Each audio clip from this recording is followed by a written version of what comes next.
તહેવારોના દિવસોમાં મીઠાઈનું વિશેષ મહત્વ રહેલું છે। એમાં પણ પેંડા ગુજરાતની પારંપરિક અને મનગમતી મીઠાઈ છે। પરંતુ અમદાવાદીઓ પેંડા ખાતા પહેલા વિચાર કરજો, કારણ કે પાલડી વિસ્તારમાં રહેતા પન્ના શાહ નામના ગ્રાહકને કડવો અનુભવ થયો છે।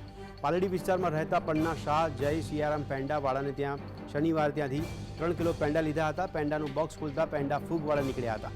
આ અંગે અમદાવાદ મહાનગરપાલિકામાં ફરિયાદ નોંધાયા બાદ કિસ્સો પ્રકાશમાં આવતા તંત્ર હરકતમાં આવી ગયું હતું।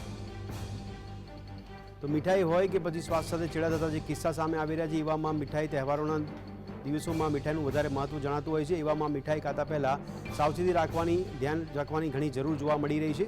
આરોગ્ય સાથે છેડા ન થાય તેનું ખાસ ધ્યાન રાખવામાં આવવું જોઈએ, પરંતુ તેને લઈને તંત્રમાં વારંવાર ફરિયાદો પણ ઘણી જગ્યાએથી કરવામાં આવી છે। વારંવાર મીઠાઈ હોય કે પછી ખાવાનું કોઈ પણ પદાર્થ છે જેમાંથી જીવાત નીકળવાના કિસ્સા પણ વારંવાર સામે આવી રહ્યા છે। એવામાં પેંડા હોય કે પછી મીઠાઈ હોય કે જે બગડેલી નીકળતી હોય ત્યારે સ્વાસ્થ્યને નુકસાન કરી શકે છે। એવામાં જય સિયારામના પેંડામાંથી ફૂગવાળા પેંડા નીકળ્યા હોય તેવી ગ્રાહકે ફરિયાદ નોંધાવી હતી।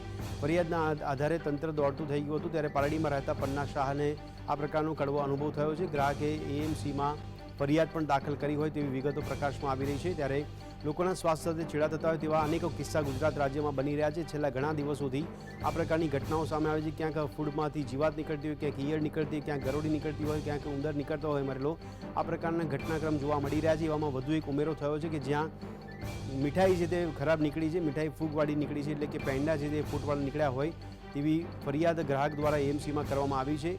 અમદાવાદમાં પાલડી વિસ્તારમાં બનેલો આ કિસ્સો છે કે જ્યાં અમદાવાદમાં જય સિયારામના જે પેંડા છે તે ફૂગવાળા નીકળ્યા હોય તેવી વિગતો પ્રકાશમાં આવી છે, જેને લઈને ફરિયાદ નોંધવામાં આવી છે। ફરિયાદ પણ ગ્રાહકે કરી છે। એએમસીમાં ફરિયાદ કરવામાં આવી છે ત્યારે તંત્ર પણ દોડતું થઈ ગયું છે। ગ્રાહક દ્વારા જે ફરિયાદ કરવામાં આવી તેમાં હવે ધ્યાન રાખવામાં આવે અને સાથે સાથે લોકોના સ્વાસ્થ્ય સાથે છેડા ન થાય તેનું પણ ખાસ ધ્યાન રાખવામાં આવે તેવું હવે લોક માંગ ઉઠી રહી છે। તો આજ અંગે વધુ વિગત આપી રહ્યા છે અમારા સંવાદદાતા ઝલક। ઝલક, જણાવશો ગ્રાહક દ્વારા શું કહેવામાં આવ્યું છે અને કયા પ્રકારની ફરિયાદ નોંધવામાં આવી છે, તંત્ર દ્વારા કેવી કામગીરી?